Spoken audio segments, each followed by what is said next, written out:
What's going on, y'all? This your boy Cree.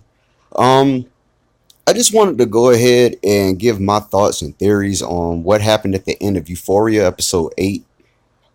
Basically at the end, everybody's in a big debate whether or not, Rue died, she overdosed, what actually happened.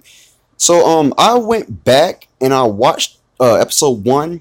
There was a scene in which she was in like a party or whatnot, and she took drugs, and she gave a play-by-play on how it is that she felt whenever it was she was like under the influence.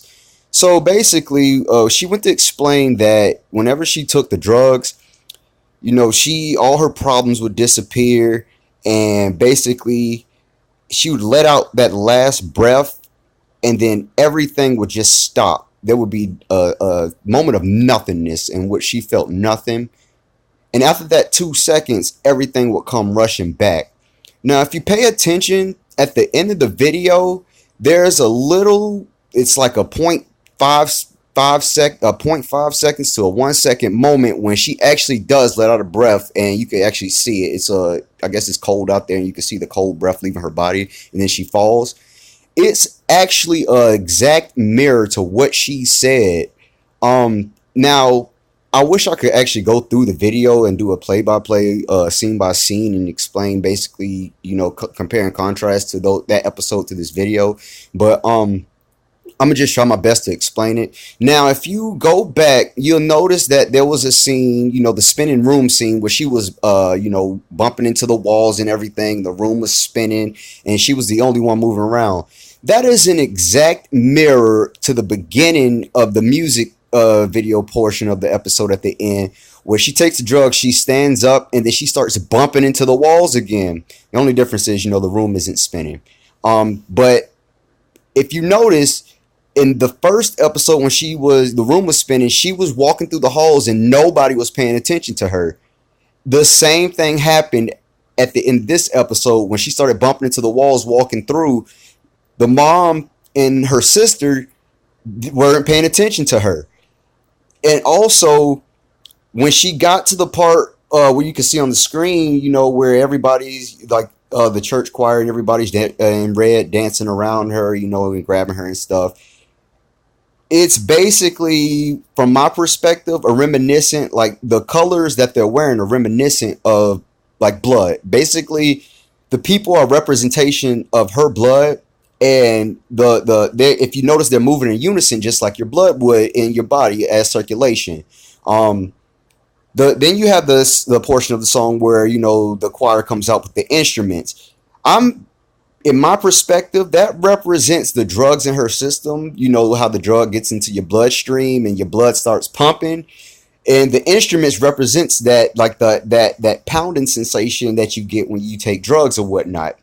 Now, like I said before, she gets to the part where she starts climbing up on top of the mound of people and everything, and then she starts looking around, and then she breathes and lets out the breath, and then all of a sudden she falls.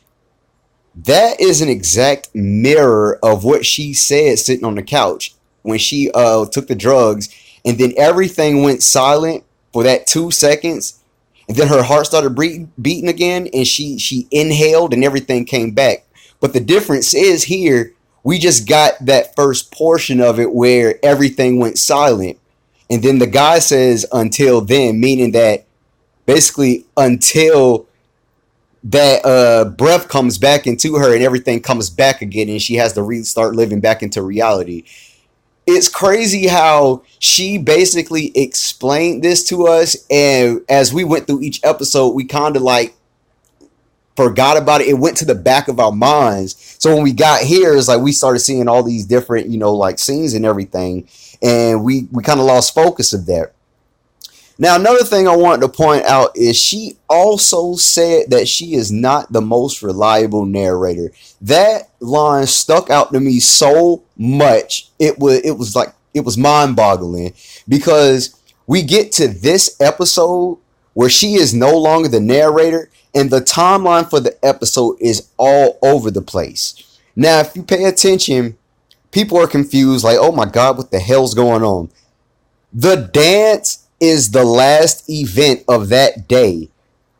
as we're at the dance, we get to see what each character went through during the day before they all ended up at the dance. The reason why it's like this is because Rue doesn't actually know what everybody went through during the day. So we have to see it from each character's perspective of what happened to them before they got to that point. It was just crazy. I mean, the show is so fucking awesome. I mean, it's just going to get all the awards. I believe this show is going to sweep everything. And I'm going to do another video about Jules because, one, I believe that character of Jules, I mean, there is so much to that character, but there is one thing that nobody has said yet, and yet I believe that it is one of the main things that she represents as far as being a transgender character. But like I said, I just want to focus on Rue in this moment right here. Do I think she died? Yeah, at first I was one of those people that did think that she died, but as I went back to watch the episodes, everything clicked with me. No, I don't think she's dead. I think she did take the drugs, and what we're seeing is, like the show says, it is an expression of her euphoria.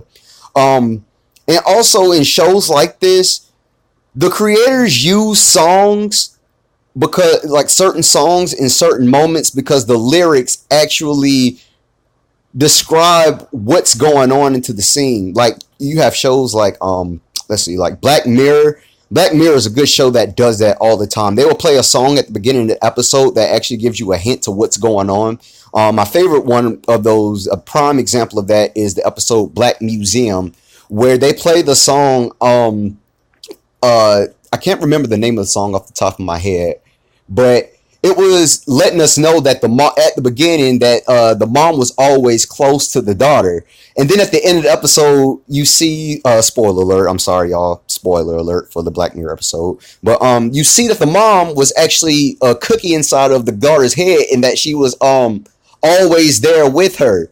And it was just crazy. So you got to pay attention to a lot of stuff when you're watching shows like this. Not only the songs that they choose, the colors the colors that they actually have the characters wearing, the placements of different items within the scenes, the actual angles at which they show the scenes. Because if you pay attention to the beginning of this video, you see Rue laying on the bed, and there's a mirror at the right frame of the screen. And when she sits up, she actually is no longer in that mirror, showing that she's no longer physically there. We're no longer physically with her, but within her mind, her spirituality of how she's feeling when she's taking the drugs. So I'm gonna start making a lot more videos of this. If guys, if you like this video, just like it. Let me know. Leave your comments. Like it, dislike it. We can agree to disagree. If you agree with me, that good on me. If you don't, just give me your perspective. You don't have to hate me or bash me. Because guys, it's what we're here for. We're here to discuss things like this. I mean, it's a great show, and that's what the community is for. We throw around ideas, and we get insights that we didn't see, because like for us, we might be paying attention to one thing in the scene, but other people might actually see things that we miss. So that's what I think about this. I don't think Rue's dead. I think she did take the drugs. We're actually in her mind seeing the euphoria that she's feeling from the drugs. And the first line of the song, she says, "Too much in my system." It's actually changed from the original song. So basically it's showing what she's feeling. And also that last line in the song, "One of you come back to show me who I was." I'm seeing that it is showing that basically one of you come back. Jules left her. She wants somebody to come back, and remind her of why she was trying to be sober in the first place. That's just my theory, guys. But yeah, it's good. No, Rue's not dead in my perspective.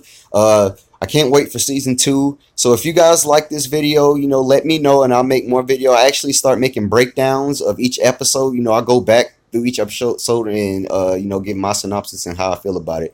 But if you watch this, thank you for taking your time out, and you guys have a great